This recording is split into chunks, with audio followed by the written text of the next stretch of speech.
We have Loren Bast here. He's the executive director of Bainbridge Prepares, which is a nonprofit that has been helping to guide us through this COVID-19 crisis. And it's been a couple weeks since we checked in with you, Loren, and I appreciate you coming back as we start to hear a lot of rumblings and mumblings about reopening.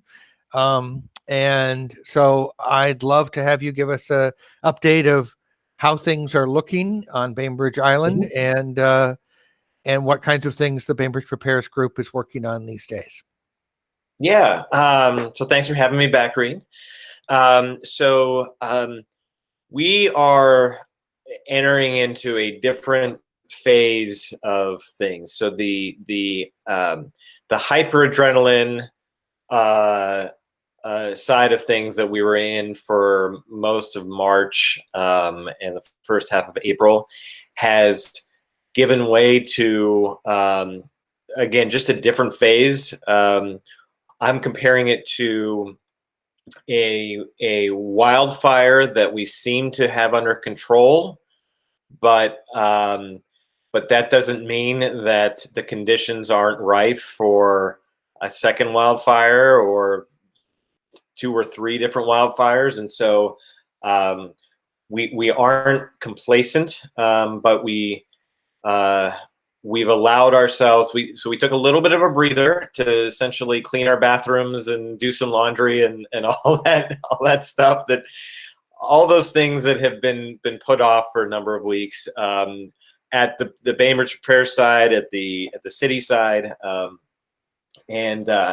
but now we're thinking about the next phase. And so what, to your point directly about what the next phase is, we're all itching to reopen, but we know that if we don't do it intelligently, we may be in for a big mess. And so as part of that, we've been speaking with, we have a number of different calls and meetings every week with different segments of Bainbridge Island and the county. So, yesterday I was on a long call with our county players, if you will. So Derek Kilmer, our congressman, a number of our regional state senators, and representatives, along with kind of pillars of the county, county public health and various other entities that are going to be foundational to kind of reopening at the county level. And then prior to that, we were on a call we do a weekly call with our medical, our healthcare folks. So not just the urgent care clinics and the fire districts, but all those other kind of next level entities, our dentists and our veterinarians and our chiropractors and acupuncturists and all that. And the theme that has been coming up, which is basically, I'm going to give you a Captain Obvious here, which is that, boy, we would feel a whole lot better about reopening if we felt like we could protect ourselves better. So it comes back down to the PPE side of things and the testing side of things and the contact tracing, projects. And so that is where Bainbridge Prepares is shifting to. So for example, you keep hearing about the N95 masks and everything. So right now at the state level, because there hasn't been any magical new source of N95 masks, the guidance is, the strong guidance is that any time an N95 mask needs to be distributed, it goes to the emergency rooms, the paramedics, all that are going to be directly responding to COVID likely COVID calls or COVID patient care. But then you get to the next level, and I'm overdue for a teeth cleaning, and I want my dentist to reopen, and they want to reopen, but I don't think that they want just kind of a flimsy surgical mask over their nose and their mouth. They want to be just as protected because again they're digging into people's mouths and getting breathed on and everything, and even our vets. We have you've probably read about cases of cats catching COVID. And so it continues to be a very anxiety-ridden world out there about how can I protect myself. And at the same time, it is still the Wild West of PPE. So as we've been working in the Emergency Operations Center, we've been trying to acquire masks and gowns and hand sanitizer. And it's still a matter of the normal supply chains are completely disheveled. And you have to go to these alternate supply chains where this buddy of yours knows a guy that has a cousin in Thailand that may be able to get you some supplies. And we've gone down those channels, and I would say sometimes those channels work out. More often they don't. And the quality of the stuff that you get is really shoddy. We've been sourcing supplies through some of those channels, not spending a lot of money, but just enough to kind of get some samples in. And we've been testing those, and we've been disappointed with what we've found. Now, we are one little island that's going through this, and the rest of the nation's kind of going through it too. So what Bainbridge Repairs is going to be shifting into, and I got to keep checking some of the boxes because I need to get some buy-in from other entities. But we are going to try to act as that middleman for categories of personal protective equipment. So masks, yeah.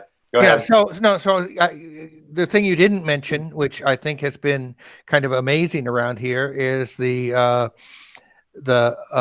outpouring of local folks to become manufacturers. So we've been giving away some Terry masks that were made at the barn up at the senior center, down at the senior center on Thursdays.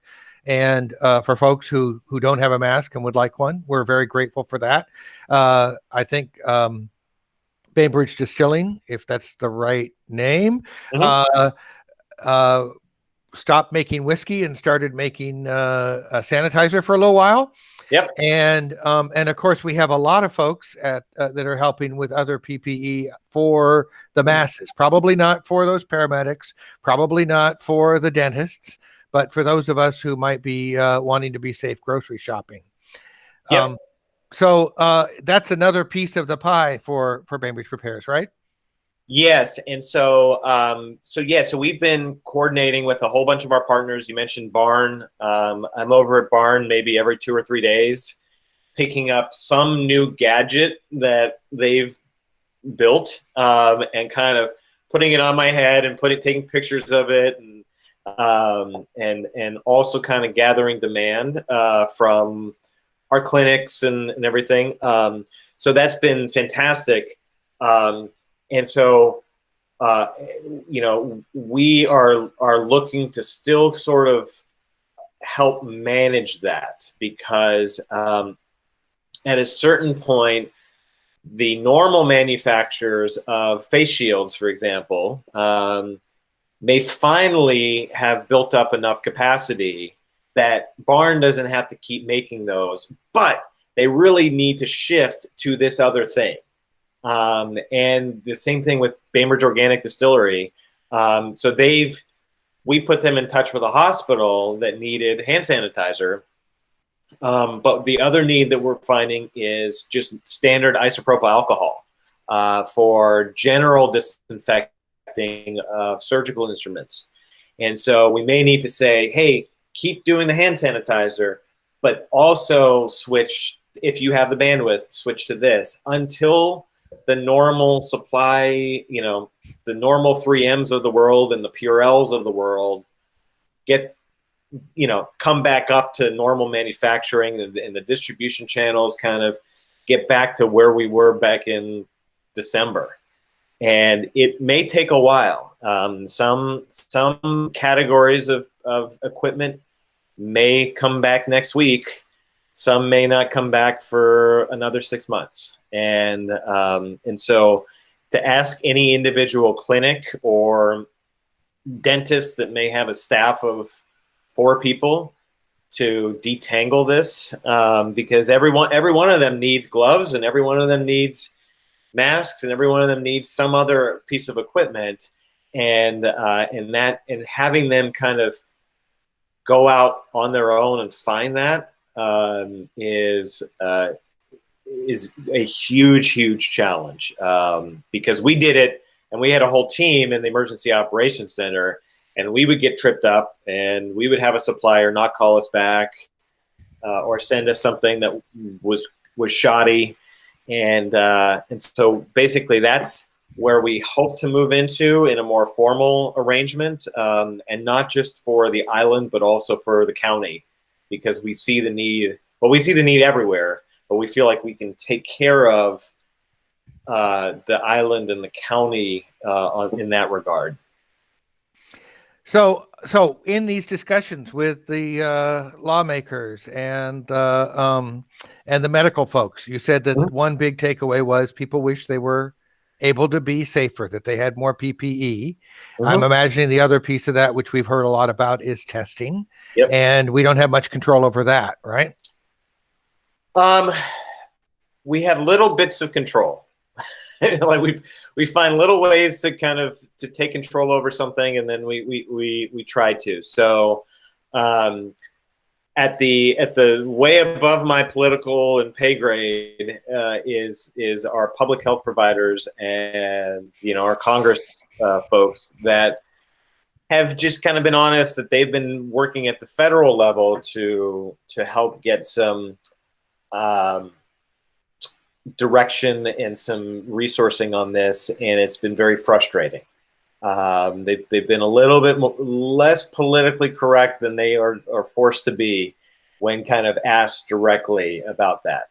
And so at the state level, we've been, and state and county level, we've been able to kind of figure some things out and get some more, find new ways to do testing.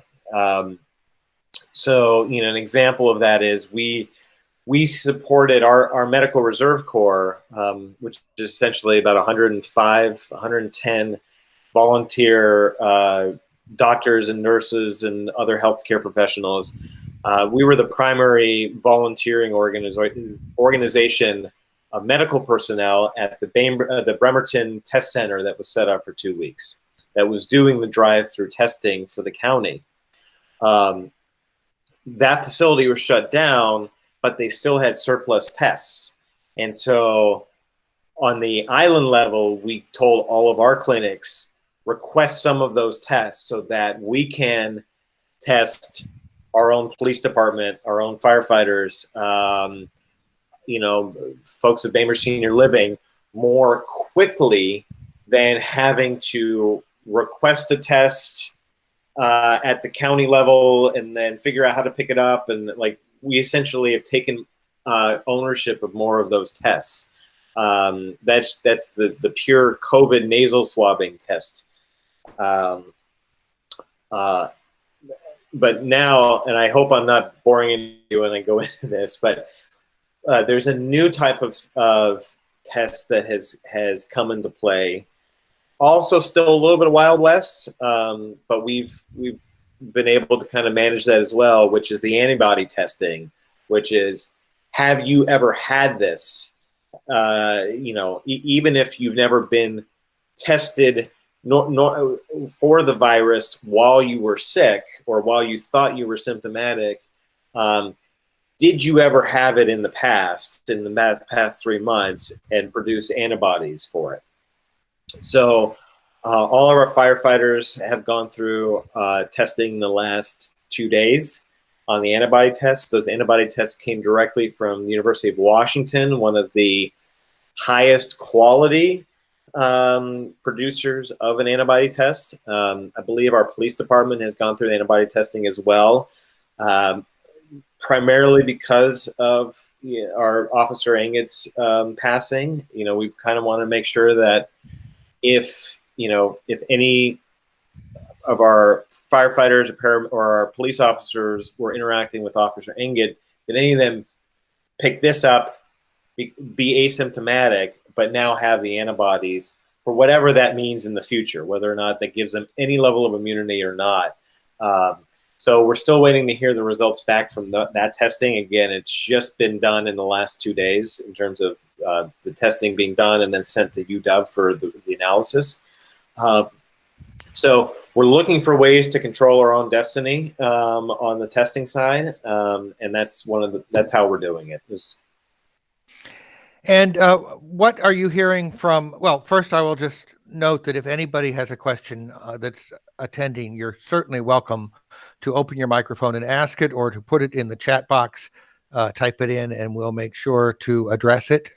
Can't promise that Loren can answer everything we throw at him, but we'll try.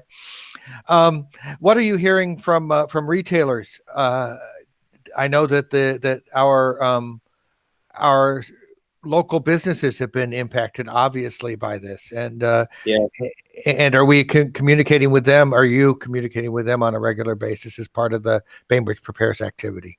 So I am not. So in terms of the different channels of duties, that is more Scott James. He's been working with Bainbridge Island Downtown Association, the Chamber of Commerce, Rotary, Kitsap Community Foundation. More of a county level approach to reopening certain businesses. We are still looking for official guidance from the state at the state level on businesses that are going to be allowed to be reopened. So, I'm sure everyone. Well, if most everyone's probably heard by now that parks are going to be allowed to reopen a little bit more, golf courses, and so kind of the fishing, the whole the recreational side of thing was taken care of on Jay Inslee's call yesterday. But there's still a lot of unknowns and still a lot of lockdown on a lot of the retail and still a lot of the healthcare side of things.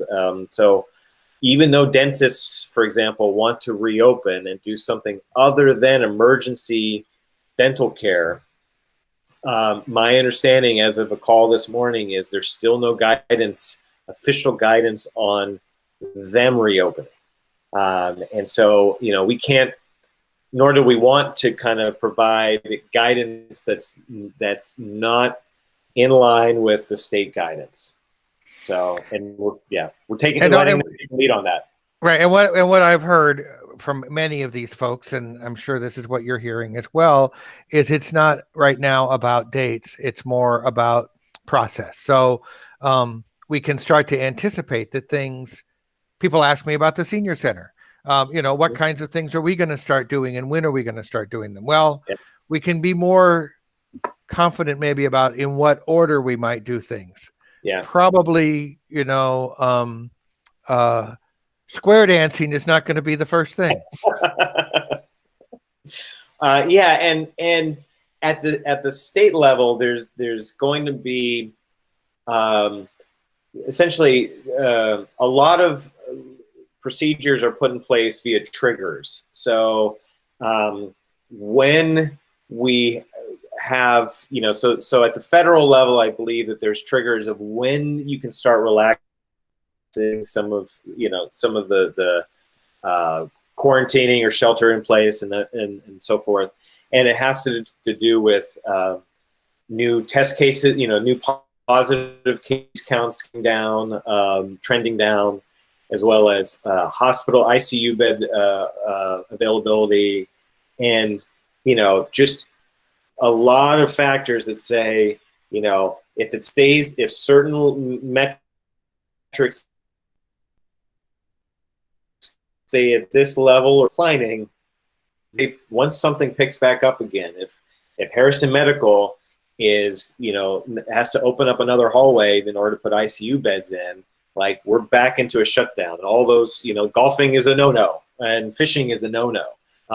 And we, at a state level and a national level, we may be bouncing between, little bits of opening and then closures and little bits of opening for a while based on those triggers. So, so that's why the governor keeps talking about a dial. Is that something you're hearing that word a lot? Yes. Yep. And do you? I'm anticipating that you think that Bainbridge Prepares is going to need to be that sort of middle person, or at least a matrix to help us kind of coordinate what we're doing for a while. Your job is not going away. My wife would love my job to go away, because then I could clean the garage and do some painting around the house. But unfortunately, it's going to have to be a few months from now. So yeah, we basically, what we found, sort of being that odd duck in the middle of we're not an official governmental entity, and we're this nonprofit, allows us to, we're involved in a lot of the conversations at the governmental level, but aren't as restricted by our budgets. So, for example, everybody's budget at the state level and the county and the local level, government-wise, is just kind of a mess right now, because revenues are going to decline quite a bit. Costs have gone up, and there's not enough of a rainy day fund in order to kind of absorb the impact. But on a nonprofit level, we can more directly kind of apply for certain grants and solicit donations and get some folks, volunteering their time, that allows us to respond in a way that the governmental level isn't as flexible in responding to. But in terms of a need, we've identified a huge need. I kind of I joked that, like, back in the day, if anybody knows Wall Drug, they were the place for ice water in when you're crossing the country, and your supplies are low. And you're hot, and because it's in the middle of August and you're crossing North Dakota, they had the ice water. And so we feel like, there's a desert, for example, of PPE right now, and everybody wants it. And we're the folks that have the 5-gallon cooler of ice water and some Dixie cups, and saying, does anybody want this? And everybody's hands going up saying, yes, God, we want it. And so for the time being, while that need is out there, we're going to try to fill it the best we can. And how's the funding going? Is there pressure? Are people stepping up? What kinds of revenue streams are you anticipating?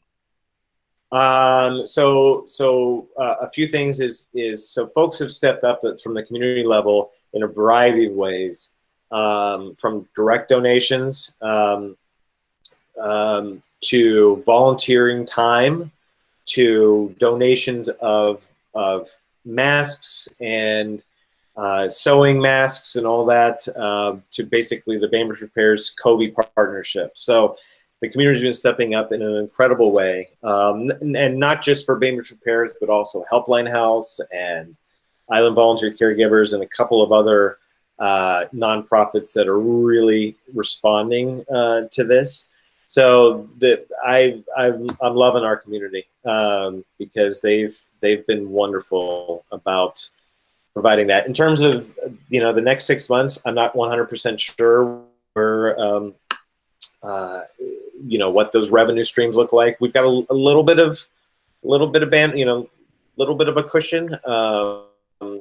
But who knows? Every month is something new about new information, new ways that you either find ways to get grants or money, or find new needs where the funding needs to go. And I know that there have been some community organizations like Kitsap Community Foundation and Bainbridge Community Foundation that have put out special funding at this point, and probably will continue to respond to that. And you're part of that mix anyway. Yes. So Kitsap Community Foundation is Bainbridge Prepare's fiscal sponsor. So we are not an independent 501c3 outside of the Kitsap Community Foundation 501c3. And that provides a mix of pros and cons, but the big pro is that I was talking with Cole Medina yesterday, who runs the Kitsap Community Foundation and is also a Bainbridge Island City Council member. And he's essentially saying, I talked to him about kind of the next phase of Bainbridge Repairs and what we see us doing in the next few months. And he's like, oh my God, like, yes, like I'm on board. And if you need funding, let us know. If you need us to handle, like, you need to kind of absorb more, actually, pay some staff. We can handle payroll on your behalf. And so it's been great being a part of Kitsap Community Foundation. Bainbridge Community Foundation has been great too. We talked with Jim Hopper, who is the executive director of BCF, on a very regular basis. And Rotary too is another big member. We speak with Rotary every 2 or 3 days because they can offer volunteers or connections or funding. And so we've just got a great mix of partners on the island. And there's and there are some resources. One of the things I was thinking might be of use as we start to get a little cabin fever are the ideas of some of the psychologists and social workers who have stepped up and offered services through Bainbridge Prepares. Those may be even more valuable in the weeks to come.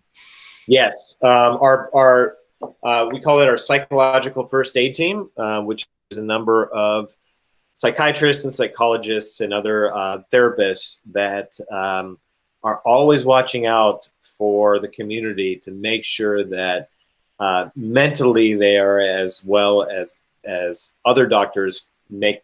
I'm going to screw up this sentence. I'll make it through.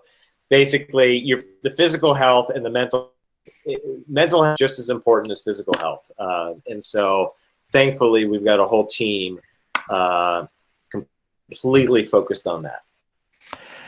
Okay, I'm going to put out another call. If somebody has a question, they can open their microphone or they can, which is done by moving your cursor to the bottom of your screen. There's a little button at the bottom that is your mic. Or if you're on the telephone, *6 will unmute your microphone. So are you hearing from the community through your Recover site? There's a link off of BainbridgePrepares.org goes to Recovers, which is I think some sort of a platform that is used in many communities, but we're using it to kind of organize things here. And there's a button there that says I need help or I can help. Is that system working? Yes, it's working great. So we get, I'll kind of jump into the three different things that you can offer or request. So in terms of offerings, if people have skills or time, they say, hey, I've got a pickup truck and I've got a strong back and I can drive around and do grocery shopping or a variety of other chores. Or they may say, I'm a retired nurse and I can provide, I can work a phone if you need somebody to do medical care and checkups. So the solicitations of help that we receive through Recovers, we then kind of determine what road to send those volunteers down. So an example would be for grocery shopping offers. We have a great partnership with Island Volunteer Caregivers and Rita Ellsbury, who is the executive director. And so we send them to Rita, and she puts them to work immediately, picking up groceries or prescriptions or you name it. So we as volunteers offer their time, we figure out the right way to channel them. And sometimes it's keeping them within Bainbridge Repairs because of a very unique project that we're working on that we need that skill set for. In terms of need, we do a similar thing where we've had people say, I need housing, or I've been staying with friends or my family and we're kind of getting annoyed at each other. And so I need to find a 1-bedroom apartment or 2-bedroom apartment. So we put them in touch with Housing Resources Bainbridge or Helpline House to fill those needs. And again, we check in with both of those organizations on a regular basis. And we say, Maria at Helpline, holler if we're sending you too many people. And so far she's like, nope, we've got the bandwidth. Keep them coming. And then in terms of things like they need, people need face masks or something else, some other, physical thing, we're able to serve those directly and communicate via recovers. We have a construction company that's going to be starting back up based on state guidance next week that needed a whole bunch of face masks. So they requested through recovers, and then we got them 50 face masks for their construction workers to be able to use. So it's been working great. Demand usage has kind of plateaued. Gone down a little bit. Yeah, plateaued a little bit because people are kind of getting used to the new normal and ways to get things. But it's still used every day by somebody. Good. I also know that we had set up, I think in Gorst or somewhere, a quarantine facility in the county. Has that been of any use? Has that been used? Do you know? Yeah. So it's been used, but only a few rooms. So Pilgrim Firs, I think that's the name of it. It's a conference center, I think, in Port Orchard.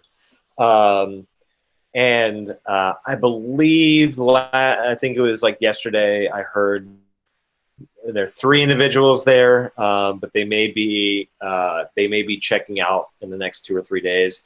The quarantine centers, because thankfully, knock on wood, Kitsap has kept its case count relatively steady or really declining. We've done a really good job in the county of basically managing our COVID. Like, just maybe it's a combination of luck and skill, and I don't know what percentage of each, but we haven't had an influx of cases. And so our quarantine centers that I say like we being the county, had kind of set up, did not need to be utilized as fully as they had feared, I guess. Now, I can talk a little bit maybe too in depth about the uses of those quarantine centers. I'll time box it for 30 seconds or 60 seconds. But a lot of people have asked me what the quarantine centers exactly were going to be used for. And it depended on the quarantine center itself. So some of them were set up for first responders, nurses, or doctors that did not want to go home to their families if they felt like they were around COVID patients all day. They wanted a completely separate place to go to, even if they may not have been infected, just to kind of stay clean and stay by themselves. So that was one use case for one set of our quarantine centers. Another use case is the more obvious one, which is you have folks that did not need to go into a hospital, but were likely COVID and needed to care in an outside, external setting because the hospitals were too full, and so another set of quarantine centers were set up to kind of take care of those individuals who needed to be monitored but may not have needed ICU level care. And so thankfully, the county hasn't seen as large a demand as they anticipated for either of those use cases. And so, so our one quarantine center has been utilized, but not fully. There's a couple others, including on the island, that could be stood up if we get another flare up in the fall or sooner. Okay, and I'm going to let you go here pretty soon. I just have a couple more questions, unless there are some questions from people who are attending the call. I'm wondering if there's anything that any advice that you would give to those of us who are hanging out. We're kind of we're trying to shelter in place. We're avoiding the grocery store. Is that all? That seems to all be working. Are you hearing any, what can we do to help, or just keep doing what we're doing? As much as you can, I'd say keep doing what you're doing. Again, there's a reason that our county, so if you look on any of the, there's a state website that kind of goes county by county in terms of cases and COVID case growth rates and all that.